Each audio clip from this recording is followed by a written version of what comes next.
All right, let's just jump right into it. Deep in the heart of Norse mythology, power isn't always about a sharper axe or a stronger shield. Sometimes the most powerful weapon is a voice. And today, we're going to explore the absolutely incredible sonic magic of the Valkyrie Brynhildr, whose songs could literally shape destiny and even defy the gods themselves.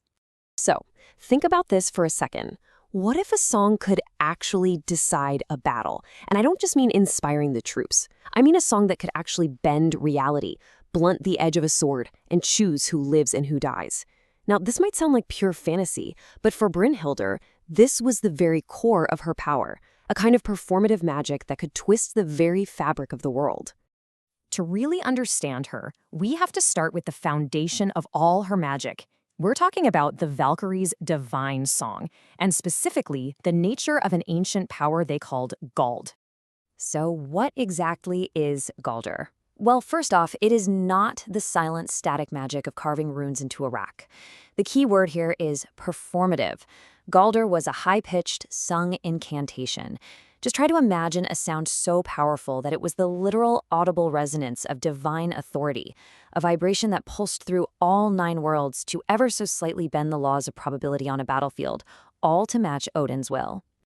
I mean, her voice was, and I'm quoting here, the shamanic breath that animated the iron of the sword and the wood of the shield. Think about that for a moment.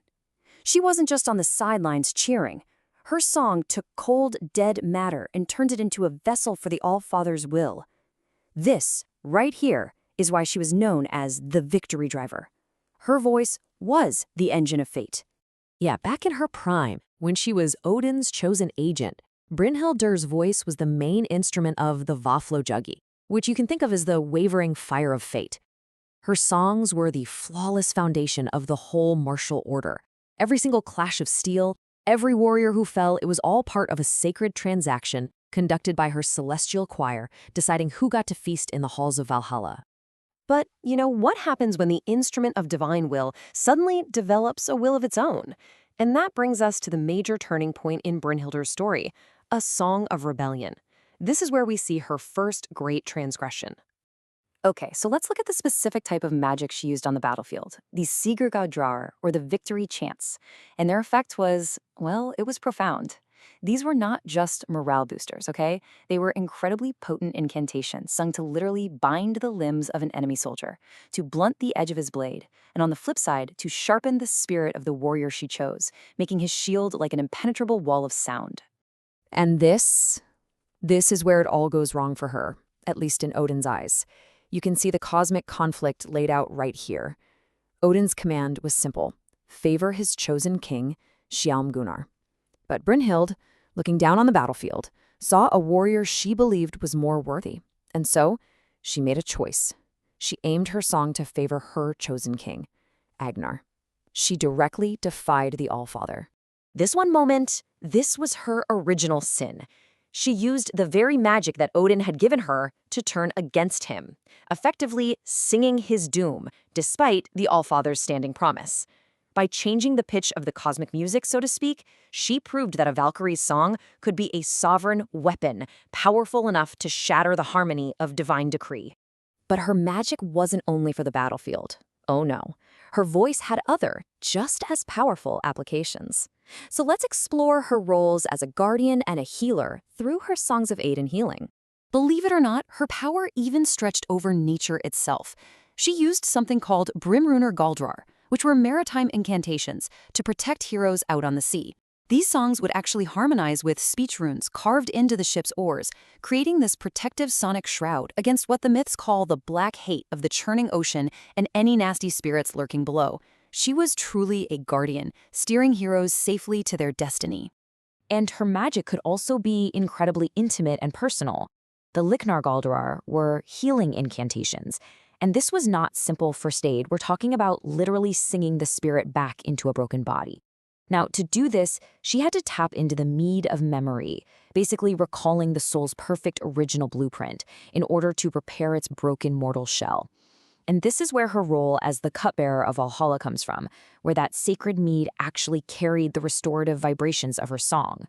But of course, this divine power, this incredible, world-shaping voice, it couldn't last. Her rebellion had a steep price, and that price leads to her tragic fall. The voice stripped away, and her descent from divine song into bitter, mortal vengeance. For her defiance, Odin's punishment was just devastating.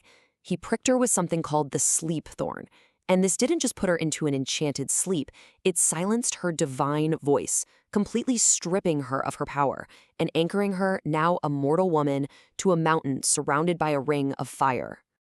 And this change, it was tragic and absolute. You can see the difference here. Her divine Galdr was this beautiful, celestial swan song that empowered heroes and kept the nine worlds in harmony. But as a mortal, her voice became what the texts call wetter speech, just sharp, jagged prose. Her power to create was twisted into a power to destroy. That flawless foundation, it became a web of deceit. I mean, it's the ultimate tragic inversion of her greatest gift. The source material puts it perfectly. The voice, which once sang the Sigurd Drawler to empower heroes, was reduced to whispering the web of deceit. She used it to orchestrate the murder of Sigurd, the very hero who rescued her. Her divine instrument was compressed into the black hate of a mortal woman's thirst for revenge. And even her healing magic became a source of pain, an icy sorrow. Because while she could still mend the wounds of the flesh, her power was now limited. It couldn't heal the mind. No Galdr, no matter how powerful it once was, could reverse the damage from a potion of forgetfulness that had made Sigurd betray her. That ultimate undoing was a wound her mortal voice just couldn't reach anymore. But Brynhild's story doesn't just end in tragedy and silence. No, it ends in a blaze of glory, a final, powerful performance. And that brings us to her legacy in fire, her final aria. The stage for her final act is the funeral pyre of her beloved Sigurd. But this is not just an act of grief or despair. For Brynhildr, this becomes her stage for one last, incredible performance, an act of ultimate reclamation. Right there on that pyre, she reclaims her divine voice for one final Galdr. And this death song, it was the ultimate synthesis of all her knowledge and power. It was a final incantation where she reveals the whole truth, the betrayals, Sigurd's innocence, and, most importantly, her own sovereign choice in her destiny.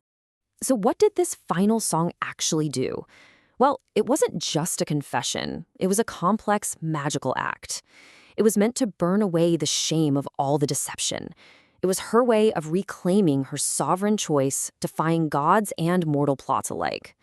It allowed her to reunite with her true, powerful, victory-driving frequency. And it transformed the physical fire into a spiritual vessel of purification. And this, right here, is her ultimate triumph. In the end, her spirit's song proved to be more permanent than any decree from the gods or any curse from a dwarf scold. By composing and singing her own ending, she cemented her identity not as a victim, but as the archetype of the shamanic singer whose incredible voice still echoes through the ancient verses of the Eddas. Which really leaves us with this final thought to chew on. If a song can be a weapon, a tool, and a tragedy, can it also be a form of immortality? Brynhild's story seems to suggest that a voice, when it's used with true purpose, can echo long, long after the singer is gone.